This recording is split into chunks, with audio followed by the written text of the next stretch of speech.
Hi everybody, it's Allie, and welcome to an episode of Coffee with Allie. And today, we're going to be chatting about Photoshop composites. How to be successful, how to do them the quick and lazy way, 5 tips that all composites need to be successful.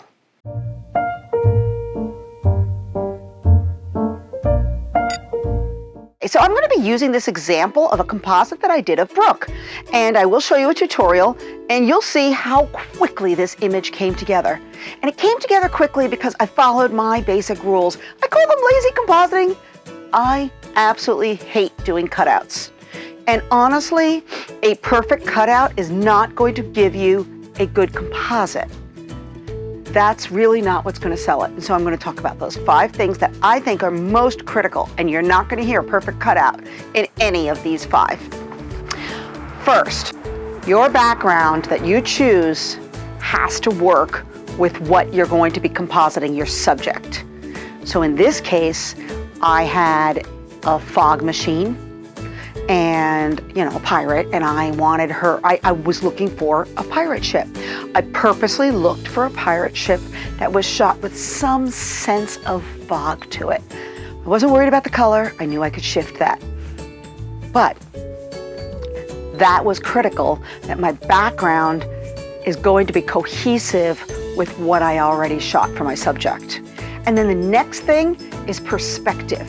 And what that means is, say, I shot someone from straight on, I'm not going to choose a background that was shot from above or shot from below, because it's not going to make any sense. Even if you think you've got it perfect, it's going to mess with people's heads. They're going to be like, it's not right. The third tip is colors. Your colors have to go. You cannot have a warm subject on a cooler background. It's not going to make any sense. It's going to look like a cardboard cutout no matter what you do. So you really need to get your colors to go. And you can do that in Photoshop. You just have to understand that when you're working on a successful composite, your colors have to go. Your color toning is very critical. The other thing is the contrast of the background versus the contrast of what you choose. If you choose an image that has a really sharp contrast, and then you choose a background that's super soft, like foggy day, they're not gonna go. And no matter how much work you do with all the perspective and everything, you're gonna have a really rough time blending those images. So look for a background that goes with what your subject is. And sometimes that means you're gonna spend a lot of time looking for a background, or maybe you go shoot your background so that you shoot the exact background that you need. And that brings me to quality of light. And quality of light includes direction of light. So for example, if you're shooting and the subject has the light coming from the right, and your background is backlit or has the light coming from the left, well, they're not going to go, and it's going to be a dead giveaway that this is a composite. So those are my 5 tips for success, which is make sure that your background makes sense for your image, make sure that you get your perspective and angles to match, make sure that your colors at the end are all going together, make sure your contrast is matching, and make sure that your quality and direction of light matches from your subject to your background. These are your dead giveaways to making someone's mind think, what's going on with this image? It's not right. So now, lazy compositing. Lazy composites mean I want to do this one quick. I don't want anything complicated. So the first thing, I'm not looking for anything where my person's feet are on the ground. You know why? If someone's feet are on the ground, I have to create shadows. Creating ground shadows is possible. It just takes more time. And if you're looking to do a quick, successful composite, grab a shot where you've got someone from the knees up or from the shoulders up. Don't try to put shadows behind their feet. Another thing that will help is use softer light images, because then you're not dealing with all the directions of light. It's quicker. And the last, keep it simple. If you keep things simple, you can blend them in and you can be very successful very quickly. So keep it simple. So in my tutorial, you're going to see that I picked an image that has no feet, and it's a soft, nice, it's a foggy background, so I picked an image that I was able to blend it, and you'll see I did not use a perfect composite cutout. I used a very lazy cutout and I made it work. Okay, so this is the final image that I'm going to show you, and this is the image that I'm starting with. Shot in my garage, 2 lights, 1 light in the front lighting Brooke, 1 light behind her lighting the fog. You can see all our garage stuff off to the side, and when I'm done it will look like this. And this is my lazy compositing method. So the first thing I'm going to do, and I'm going to do more flattening than normal today because it's just a little easier with when I do this kind of composite, my lazy composites. I'm going to start off, I'm going to grab the stamp tool, I'm going to make sure it's set for current and below. I'm going to get rid of all of this, and so I use a fairly large stamp tool, and it's fog. Make sure my stamp tool's at 100%, so you don't have to be, see, the brush is too small. It doesn't look real, so there we go. You want to sample a lot, just kind of get in there, get rid of the look of the garage. And I'm going to just go to 50% and kind of fade that off a little bit. Okay, get that bottom corner. There we go. So now one other thing I noticed is right behind her head, you can kind of see something. I guess it's probably one of my light modifiers, so I'm just going to go in with a smaller brush, 100%. And honestly, I just have to get this edging.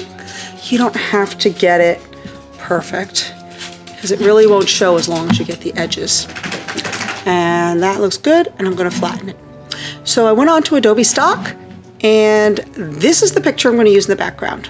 So why did I pick it? It's got the right angle. It looks foggy, which will work well with my image, and I think it's got the look I want. So yeah, it's the wrong color, but that's not a big deal. And I'm just gonna stay with my stamp tool and Command C and get rid of Command Z. Let me try my healing tool. I just want to get rid of this. It appears that this was shot in a museum, so I'm gonna just kind of get rid of a few things that I don't want. And I'm just going to do it now. I'm leaving the light streaks. I just don't want the big bright white streaks. So I'm not going to save this, so I don't really care if it's perfect or not. It doesn't have to be because everything's going to get blended. So that's why I don't have to be super crazy with the perfection here.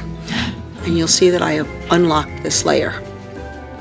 Okay, so now let's go to our unedited layer. And I'm going to do a Command J, Control J on a window, so I have a copy.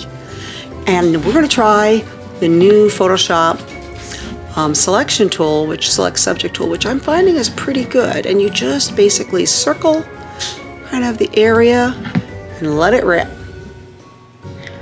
And it does a pretty good job, and I noticed it did the same things it did last time, so it missed these keys. So I hold my Shift key down, and I say, no, I need you to get this.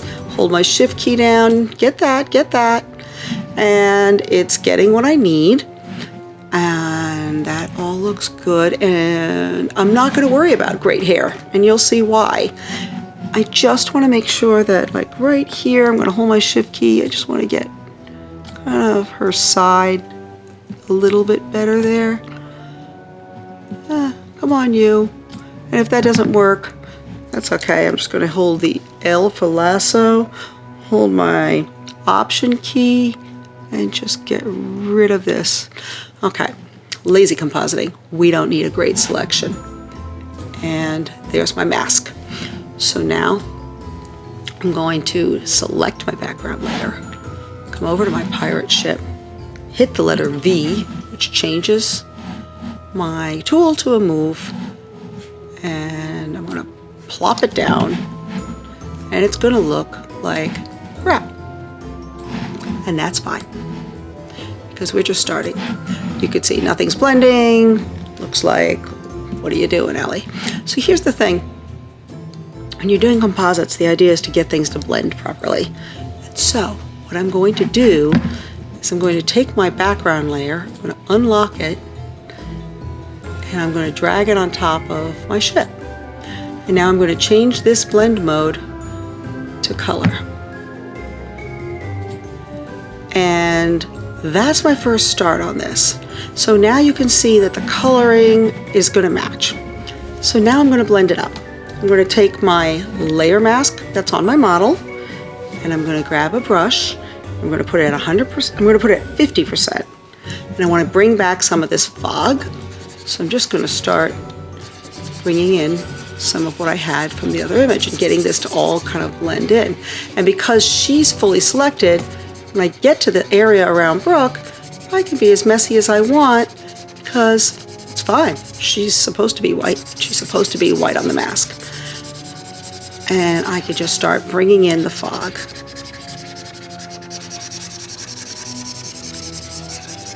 And what's nice is like you just keep building it. And so I want more fog higher up, and I'm going to have fog everywhere. So I'm just blending these images together now.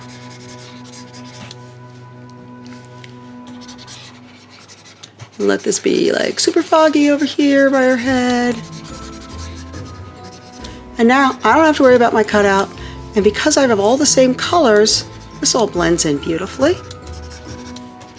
So the next thing we need to do though is I need to get this background to look more realistic. And right now everything's in focus. So I'm going to do a Command J on the background, and on the top layer I'm going to give it a Gaussian blur. And what that's going to do is give it some depth of field. But this front area is too blurry because think about it. This is closer to the camera. This is further from the camera.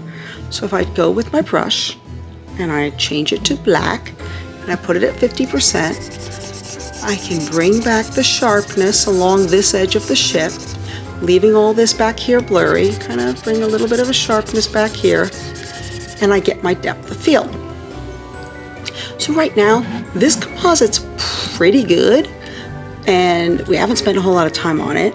And I'm just going to do a few more things. So I'm going to grab I'm sampling a blue from the picture, and I'm going to add a solid color of that blue and change this to soft light. And that helps to bring everything together, but I kind of think it's a little too blue right now. So now that's the beauty of using this color picker. Now I can kind of say, oh, no, I want it here. No, I like it here. No, I want it, oh God, that's horrible.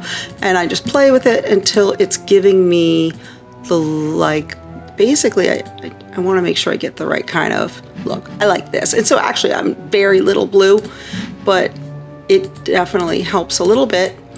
So the next thing is going to do some color toning using curves. And I like to just kind of, it's a little bright right now, so I'm going to darken it down. And I'm not going to pop my highlights, but I'm going to bring them back to center. So this way I'm getting a little bit more contrast.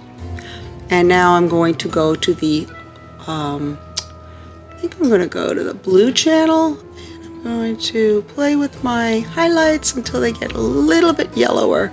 And I don't want my shadows to go to yellow, so I'm going to, when you pull this down, you're going to go to yellow. When you pull this up, you're going to go to blue.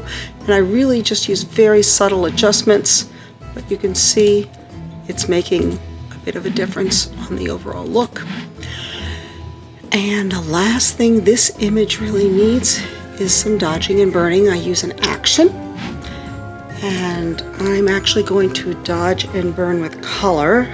So I've got my brush, but I'm going to put it on 10 for 10%. I'm going to pick a fairly dark blue. I'm going to bring this in and really carve out her cheekbones a little bit. I want to get her shadows to be a little bit more intense. I can even go to 20% because this is not beauty and I want a really harsh look going on here. So I'm just going to kind of look for the areas where I want to darken it up. And then I'm going to hit X, and that's going to change my brush. I'm going to get a brighter side, and I like to go to a bright color and then brighten it and desaturate it a little bit. Just kind of get under the eyes, middle of the nose. So we get this dimension on the face, and then we're just going to take this to a very light blue. Zoom into her eyes. I like to put a little bit more light into the eyes. So I'm making my brush super small. I mean, look at the makeup she did. This is phenomenal makeup. There's really not a whole lot. I mean, if I was doing a close-up, sure, I would be doing a whole lot more to her face to, you know, make sure that it looks perfect, but I don't have to.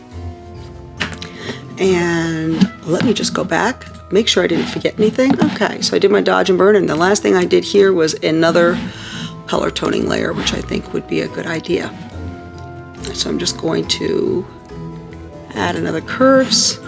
This time I'm going to go into greens and bring in some green. I want those nice oceany colors. Pull this back down. And you know, every time I do them, they're going to be a little bit different. And now let's push, actually, yeah, get it almost to a cyan, which is the opposite of red. So let's go and push a little cyan into this. Yeah, that looks good. Give it that nice, kind of sickly, because she's kind of dead, you know? So we want to picture that. We want to capture that. And sure, I could do more to this, but this is pretty good. So I hope you enjoyed that video. And I hope you've learned something. I've given you 5 tips for success, some other tips on lazy compositing so you can get started in compositing and be successful. If you've got any questions, leave them in the comments. And if you want me to cover something, leave it in the comments, and I am happy to help. So don't forget, like, subscribe, and hit that bell so you can get notifications of my future videos. Thanks, and I'll see you next Friday, 3 o'clock. Today. Everybody in the whole neighborhood is gardening today, and I was just too lazy to set up a background, so I thought, oh, it's a beautiful day, I'm going to shoot outside. Except for all the gardeners. Oh yeah, make some more noise. That's probably my own husband.